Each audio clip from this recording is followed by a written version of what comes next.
Meus queridos irmãos e amigos, na mensagem anterior nós vimos uma luta travada entre Jesus, Satanás e os seus poderes. Mas vimos que Jesus o venceu pelo poder da sua palavra.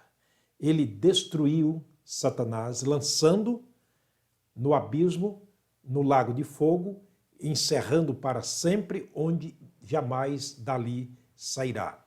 Tudo isso existe uma prova evidente do grande poder de Deus na pessoa de Jesus sobre todo o mal deste mundo inventado e criado pelo nosso grande inimigo, Satanás.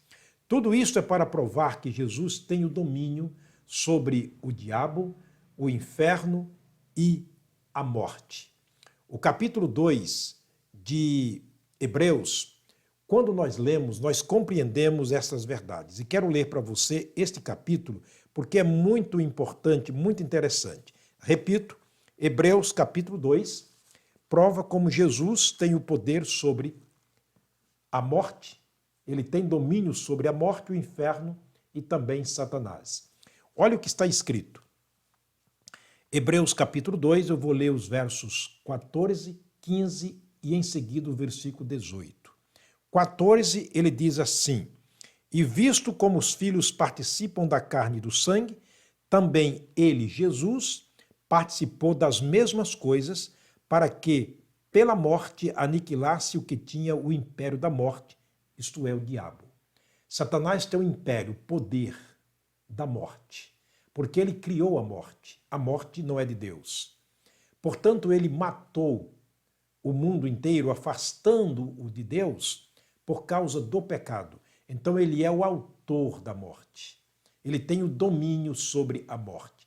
Mas Jesus vem e tira de suas mãos esse poder, esse domínio, essa capacidade de matar. Deus trouxe a vida. Eu vou ler o texto mais uma vez, o versículo 14 mais uma vez, para entendermos essa dinâmica aqui de Jesus agora derrotando aquele que tinha o poder da morte, isto é, o diabo. E visto como os filhos participam da carne e do sangue, também ele, Jesus, participou das mesmas coisas para que pela morte aniquilasse aquele que tinha o poder, o império da morte, isto é, o diabo. Jesus participou da carne e sangue como nós participamos, como?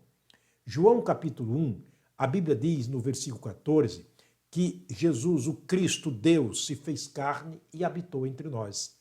No capítulo 4 de Gálatas, a Bíblia diz que ele veio nascido de uma mulher.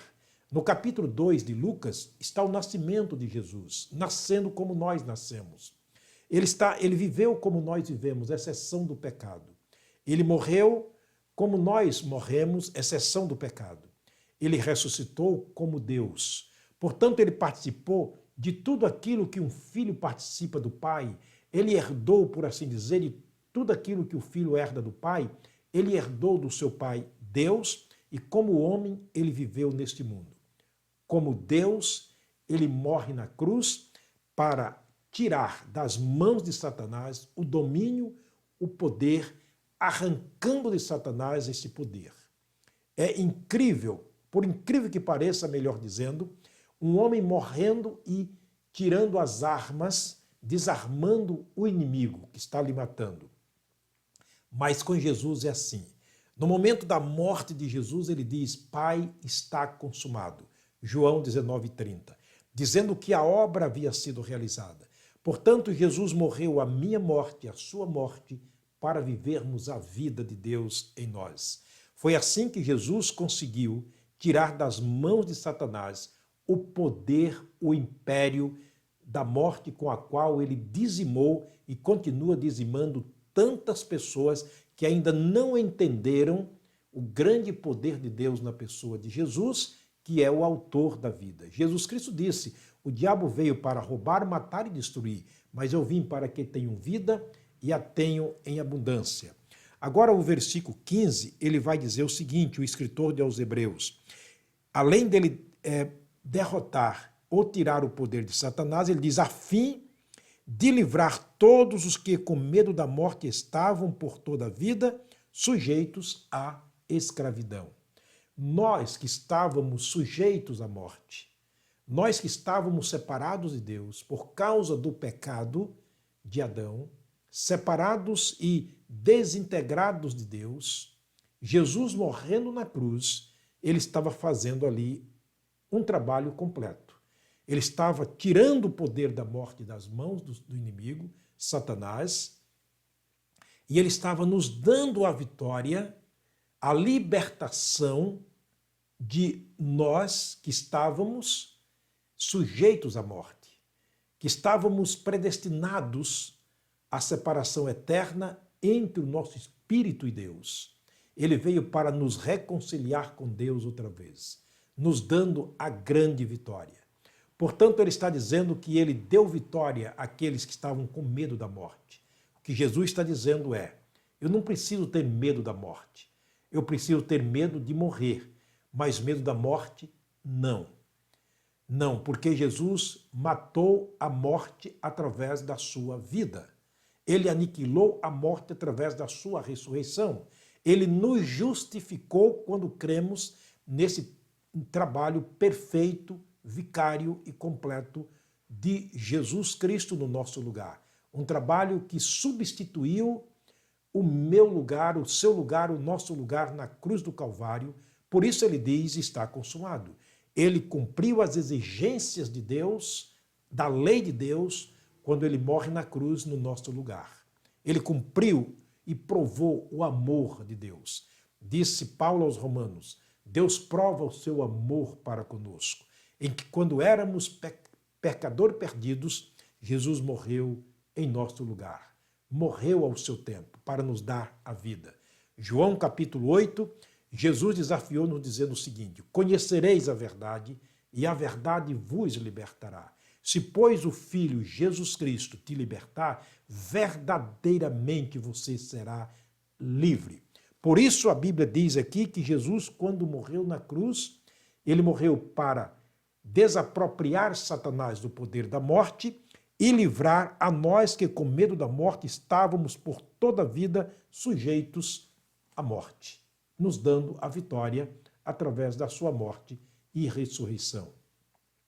Outros textos que provam com muita clareza essa veracidade de Deus na pessoa de Jesus é 1 Coríntios capítulo 15, versículo 22. Ele diz: em Adão todos morrem. Quer dizer, em Adão nos desintegramos de Deus. Mas em Cristo Jesus somos vivificados, ou seja, em Cristo Jesus recebemos a vida. Em Cristo Jesus somos de novo integrados em Deus, reunidos em Deus.